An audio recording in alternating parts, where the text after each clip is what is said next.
These are some of my latest illustrations, and as you can see, my style hasn't changed much. I've been stuck with the same style for years, and the main reason why is that I haven't studied any of the artists I admire.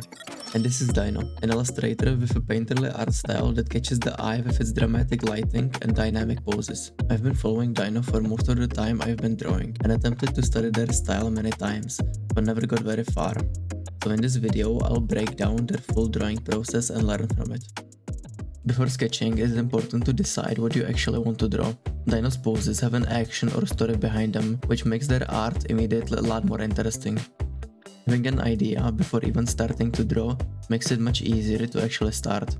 I often don't plan what to draw and end up giving up on drawings because they don't have any direction. Using simple thumbnail sketches is a great way to quickly get some ideas on the blank canvas and start your drawing.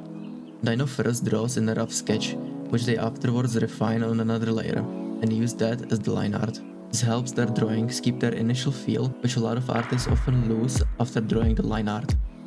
For sketching, they use a paintbrush instead of a hard-edged pen brush. This gives their art a lot more looser feel, which goes in hand with their messy lines. After the sketching part, it's time to block out the flat colors. Firstly, you can create a layer and draw in a silhouette in grey.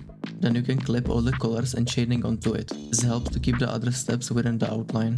Draw in the flat colors on different layers like skin, clothes, hair, accessories or other parts you want, since this will make it easier for you to draw shadows later on. As you can see, their flats are blocked out roughly without worrying about some small mistakes that can be fixed later in the process. The thing that stands out the most in these drawings is the light and shadow contrast. The harsh lighting that Dino uses is sure to catch your attention.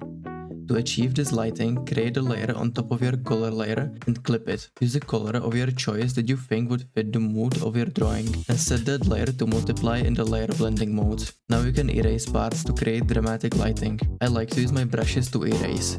If you are using Clip Studio, you can press C to switch your brush into an eraser that works the same as your brush. After adding the harsh light, it's time to start rendering and adding detail. In this stage, focus on where you want the main attraction of the piece to be, and add more detail as you get closer to that part of the drawing. Another thing that makes Dino's illustrations stand out is the edges. To make your drawings easier to read, you have to learn edge control. Edges are transition between different colors and values. There are 4 types of edges. Hard edges, which have an instant transition between colors without any gradient whatsoever. They are great for catching attention, often used on sharp corners and edges creating a cast shadow. Soft edges have a full gradient, often used on round areas where the light slowly blends into the shadow. This transition is smooth and gradual. Firm edges have a slightly blended transition between values, creating a still very noticeable transition but not as dramatic as hard edges. Lost edges have basically no visible transition.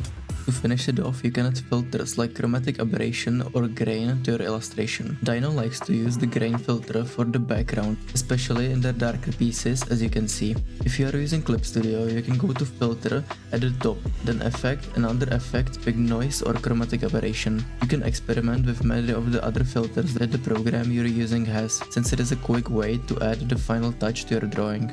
As I've mentioned already, I've been trying to learn from Dino's illustrations for some time, but I usually ended up halfway without taking much from my studies. After many failed attempts, I looked a little deeper into their process and tried to apply some of their techniques into my drawings. I started with a sketch, but instead of a second cleanup sketch, I drew the line art.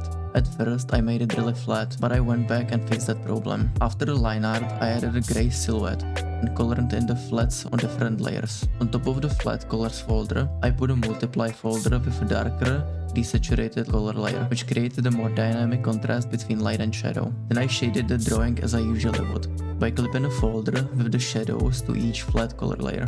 I didn't really focus on the painterly side, which I think took away from the feel, and I definitely need to improve that. Lastly, I added some filters, which help make the drawing pop. Honestly, my process is still a mess, jumping from one thing to another, and I'm using random layers to correct parts of the drawing, but I feel like these illustrations are a step up from some of my older illustrations. I especially like the Capella, where I tried to make use of the techniques Dino uses the most. What really helped me see how they draw is their Pixie fan box, where I have a few of their drawing files posted, plus a brush pack, so I would definitely recommend checking that out. Thank you so much for watching the video until the end. I hope you found any of this information useful. If you enjoyed the video, please leave a like and a comment. I'll see you next time.